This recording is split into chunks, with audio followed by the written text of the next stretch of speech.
Kali ini saya mau berbicara kepada Bapak, Ibu, Saudara-saudari kasih Tuhan tentang bahasa kasih.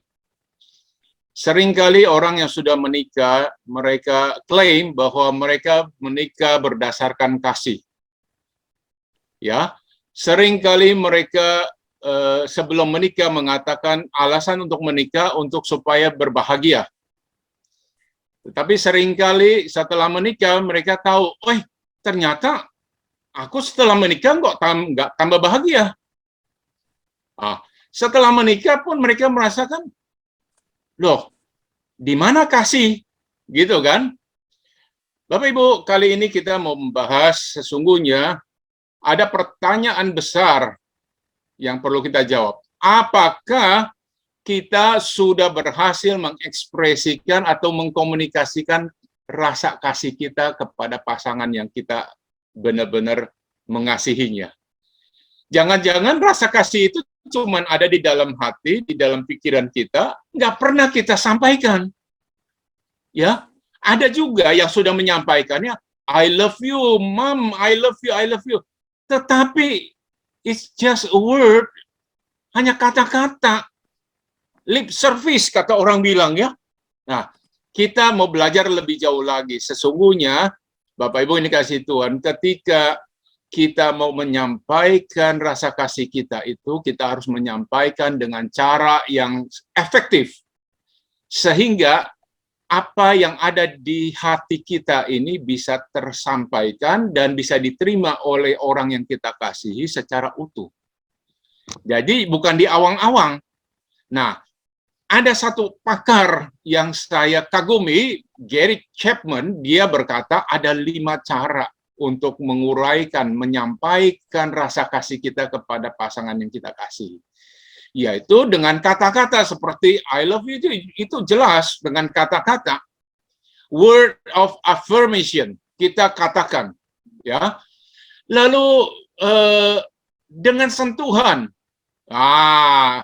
Bapak Ibu yang dikasih Tuhan, adik-adik, saudara-saudari, kapan terakhir Anda menyentuh pasanganmu?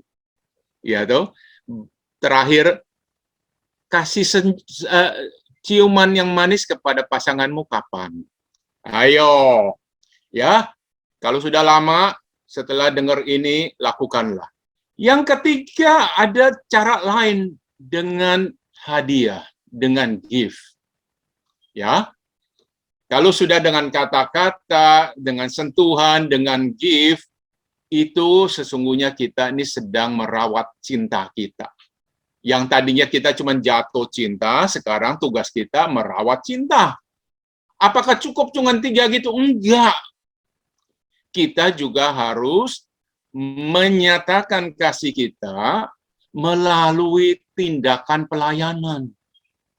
Wow, kita melayani suami kita, melayani istri kita, melayani orang yang kita kasih dengan tindakan pelayanan. Itu baru namanya kasih. Gitu loh. Tetapi semuanya kita sudah lakukan, ada satu yang lebih penting, tidak kalah penting, yaitu apakah kita sudah menyediakan quality time dengan orang yang kita pasang. Nah, sampai hari ini, saya sudah usia 58 pun, saya senantiasa cari waktu untuk pacaran kembali dengan istri saya. Ya tuh, berdua aja, seperti waktu kita membahas tentang intimate berbicara tentang sesuatu yang kita lakukan berdua aja, indahoy lagi, begitu loh. Jadi Bapak Ibu yang dikasih Tuhan, kita juga pernah membaca firman Tuhan yang mendukung apa yang ditulis Gary Chapman ini. Saya percaya ada yang salah satu lebih dulu, firman dulu apa Gary dulu. Tetapi saya percaya firman ditulisnya lebih awal dari Gary Chapman menulis. Jadi Bapak Ibu ya, saya akan membagikan slide-nya biar kita sama-sama belajar ya. Ada judulnya bahasa kasih. Bahasa kasih sesungguhnya ketika kita sudah lahir baru, kalau orang Kristen bilang tuh ya, kita diberikan bahasa-bahasa lain. Bahasa-bahasa lain saya percaya ini bukan hanya bahasa lidah, tetapi adalah bahasa kasih di dalamnya. Sehingga orang kalau sudah terima Kristus, itu cara mengutarakannya itu beda. Ya toh, ini ada kasih yang terungkap meluap dari lubuk hati kita. Ya, dan 1 Yohanes 3 ayat 18 mengatakan, "Hai anakku, my children, let us love not with words or with our lips, but in truth and in deed." Jadi Bapak Ibu, saudara yang dikasih Tuhan, kita mengasihi bukan dengan kata-kata aja, tetapi juga dengan tindakan katanya. Ya. Jadi ada beberapa hal yang kita gunakan, yaitu kata-kata, sentuhan dengan hadiah, dengan tindakan melayani, dan waktu yang berkualitas. Bapak Ibu yang dikasih Tuhan, ketika kita hanya mengatakan terus-menerus, I love you, I love you, I love you, at the end of the day, I love you mean nothing, karena sudah terlalu sering dengar. Ya toh? Tetapi ketika I love you, kemudian kita bawa sesuatu yang berharga, maka yang mendengar I love you itu, dia akan melihat ini love-nya ini sinkron dengan tindakannya, sinkron dengan pelayanannya. Ya toh? Ketika istrimu atau suamimu membutuhkan suatu perhatian khusus, ya, you are there for her, you are there for him. Jadi ketika dia butuh engkau ada di situ. Bukan hanya, ya udahlah, gak usah banyak pikir, lebay amat kau. Bukan begitu, tetapi let us be there pada saat mereka butuhkan kita. Itulah quality time. Ya, jadi kita harus lakukan apa yang kita bisa lakukan. Dengan kata-kata cinta, ada 1.800 kali di Alkitab menyebutkan I am with you, I will protect you, I will help you, I will heal you, be not afraid, and so on and so forth.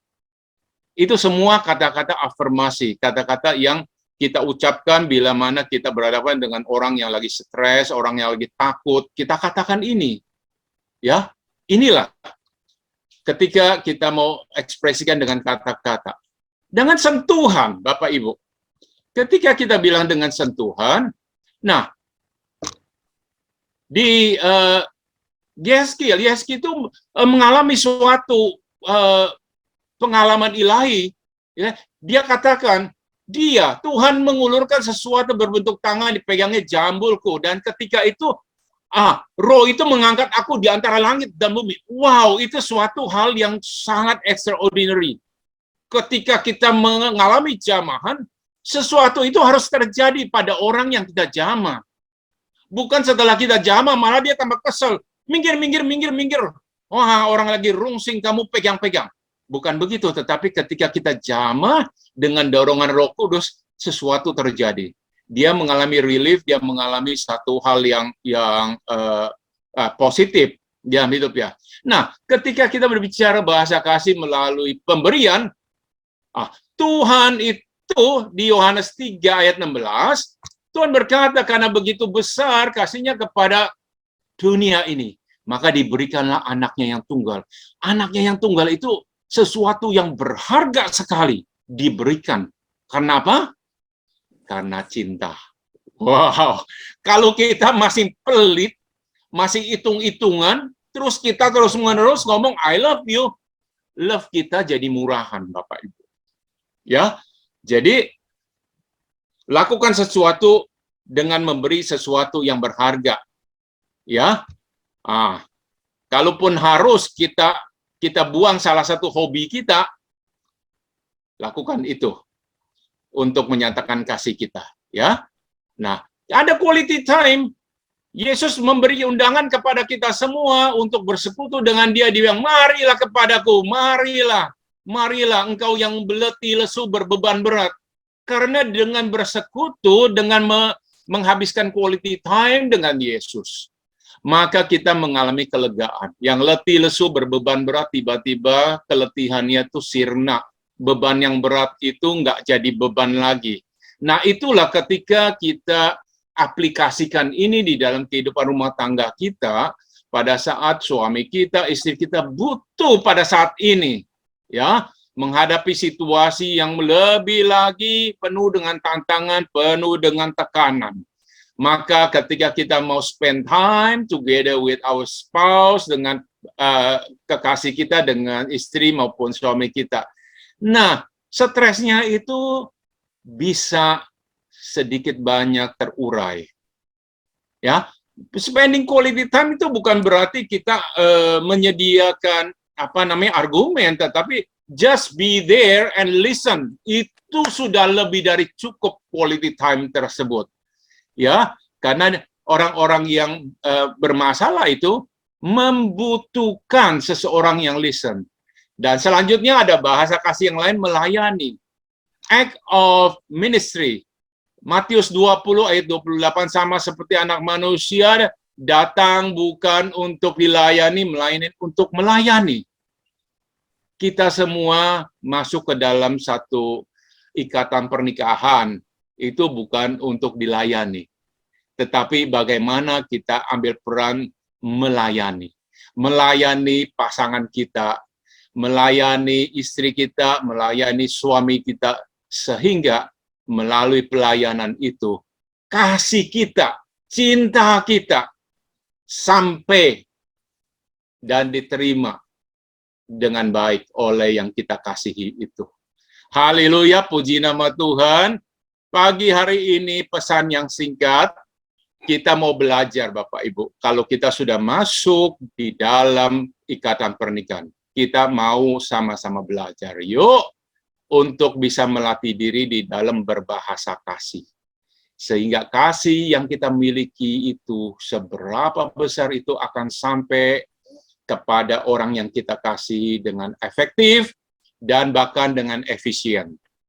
Ya, bukan kita pada saat dia uring-uringan kita ajak berdebat supaya dia mengerti, tetapi just be there, listen, ajak dia pergi, spend quality time together, dan belikanlah sesuatu untuk dia sebagai satu hadiah. Wow, itu luar biasa. Cinta yang kita miliki di awal, Bapak Ibu ya, itu akan terus terawat sampai nanti kita masuk ke dalam fase terakhir di dalam kehidupan pernikahan kita, yaitu fase empty nester, di mana kita serumah tinggal cuma berdua saja. Haleluya. Kalau ini kita nggak mau bangun pada saat kita cuma berdua doang, akhirnya saat itu kita habiskan waktu ribut bertengkar terus. Amin. Kita nggak mau habiskan waktu di saat-saat itu dengan bertengkar terus. Amin. Puji nama Tuhan. Haleluya. Saya berdoa pesan yang singkat ini bisa memberkati kita semua. Haleluya. Puji nama Tuhan. Tuhan memberkati Bapak, Ibu, saudara-saudari yang dikasihi Tuhan. Biarlah pesan ini boleh menjadi sesuatu yang kita latih untuk merawat cinta kita kepada pasangan kita. Amin. God bless you all.